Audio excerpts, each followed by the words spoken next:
Hello नमस्कार दोस्तों मैं आप लोगों को बता देना चाहता हूं कि अपने हिस्ट्री मेकर पावर स्टार पवन से एक अलग लुक में गाने को लेके आए हैं जो कि काफ़ी पावरफुल और तगड़ा बनाया गया है। जिस गाने का टाइटल है कातिल, जो आज सुबह नंबर 1 म्यूजिक से रिलीज कर दिया गया है, जो कि काफ़ी तगड़ा पावरफुल है। इस गाने को मात्र 14 घंटा में 11 लाख प्लस व्यूज ही मिल चुका है।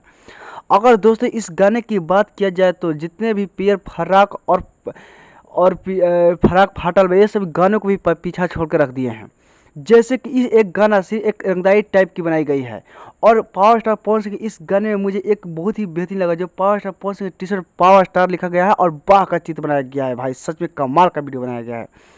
अगर वही पावर स्टार पवन सिंह के अगर भोजपुरी के बदलने की बात किया जाए तो ना खेसारी लाल यादव उनके टक्कर में आते हैं और ना ही कोई भोजपुरी के और कोई सिंगर।